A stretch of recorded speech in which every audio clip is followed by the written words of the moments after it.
Hi, this is Ben Daniel. I'm the Chief Editor of Packaging Middle East and Africa magazine. We are here at ArabPlast. It's day 3, and it's such a pleasure to have here with us the Global Marketing Head for OQ, Trevor Robinson. Hi, Trevor. Hi, Ben. Good Nice to see you again. Same here. Happy New Year to you, and wish this new year brings a lot of success to OQ and to you. Inshallah. Same to you guys. All right. Nice to be here at ArabPlast talking to you. Thank you. Thank you. Trevor, tell us a little bit about OQ as a company. You have been innovator in the plastic space for all these years, for a long time now. Tell us more about the company and your commitment to innovation in particular. I mean, OQ, as you mentioned, we've been in the plastic space since 2007. And we've grown quite significantly during that time period, and not only growing with our customers, we also have to listen quite carefully to the value chain and innovate our products accordingly. And innovation is really quite entrenched into our DNA. Right.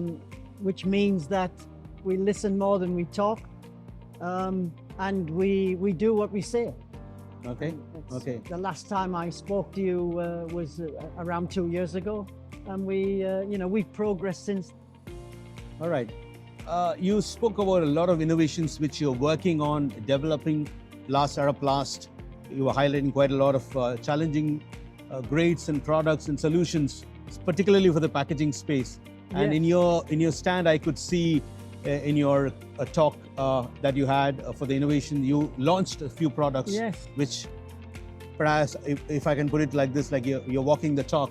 So tell us more about these products. Yeah, no, well, I mean, thanks for bringing that up. So our marketing team and our operations team and sales team have been busy since I last saw you. And what we told you a couple of years ago, where we've developing our products out of LPIC. So now those solutions we're launching are in the market, and we're getting really very, very good feedback on their performance.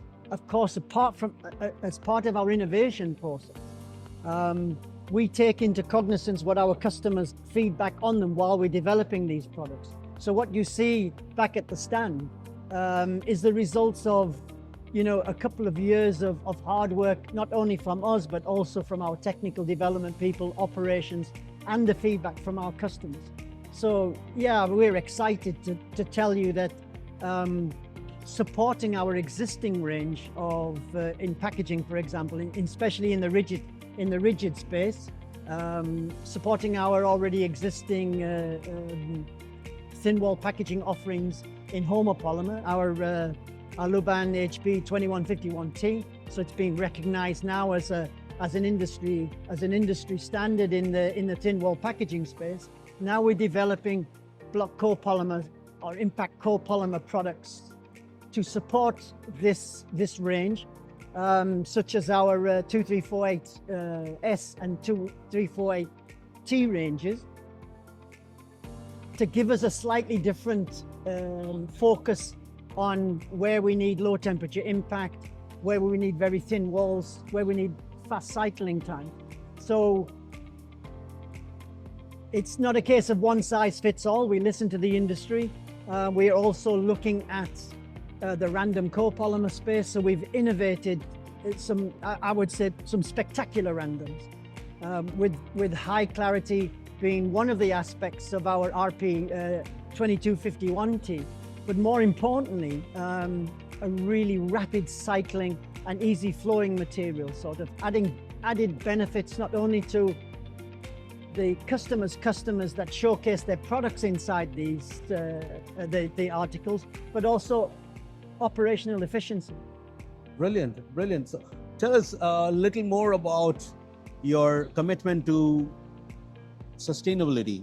I mean, all these products, I'm sure you're innovating, keeping design for recycling in mind, and also to make sure that all these brands who are implementing through your immediate customers or the manufacturers or converters.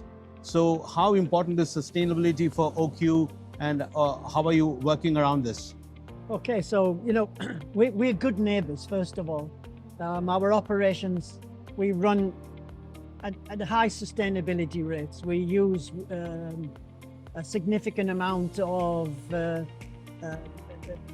energy that is coming from the sun, coming from wind, etc. So when we're looking at our operations, we start there. We start at home. And then when we're designing our products, of course, we have to design them for the long term.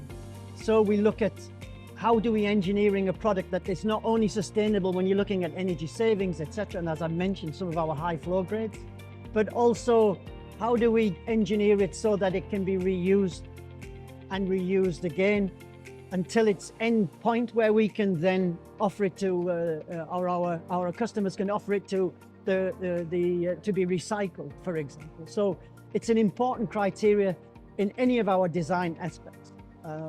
And of course, you know, sustainability is very much in our minds for the future. Sure, sure. There's one question which comes to my mind. If you can highlight a little more on this. Monomaterial, single family is the name of the game. Most of the brands are looking for solutions which come out with monomaterial. What's your take on this, and what's OQ doing on this when it comes to applications for packaging particularly? Yeah, look, recycling it's a challenge at the best of times, but to recycle multi-substrate laminates, I wouldn't say it's impossible, but it drives up the cost and it becomes very difficult. And so when we look at the challenges that it comes to single substrate laminates for flexible packaging, whether it's in stand-up pouches, we are looking at both our polypropylene range, of course, but then also on our high-density polyethylene range. So we're looking at a high stiffness film grade, which we'll talk a little bit more about because it's in the development stage, to complement the products that are required to ensure that when we replace, let's call it a non-polyolefin substrate, that we maintain the stiffness, maintain the functionality of the product. And then, of course, it becomes much easier to recycle. So watch this space, Ben. Brilliant, brilliant. Thank you, Trevor. I think that's a lot of work that you have done, and you've walked the talk, and you've really, proven your commitment. When I spoke to you last year, the last ArabPlast. So that's great. Finally, tell us a little more about ArabPlast. You've been in this show, you're committed to this show for all these years. How has ArabPlast 2025 been for you? Well, I will tell you, it's been an excellent show. And how do I measure it after all of the years being at ArabPlast from the beginning? In fact, is if I rate it on a scale of 0 to chaos, and then chaos being the amount of energy and the customer interaction that we've had with OQ, I don't think I've seen a show where we've had in such a short time, such a fantastic response from the customer base. So yeah, I mean, ArabPlast has been worth the time, worth the effort, and worth the investment. Wonderful. Okay, Trevor, thank you very much for your time, and I wish you all the best for 2025 and for OQ. And we hope that 2025 makes the industry to grow even further in all possible ways. We hope so also, Ben. Yeah, Thank all you. right. Thank Thank you. you very much. Thank you.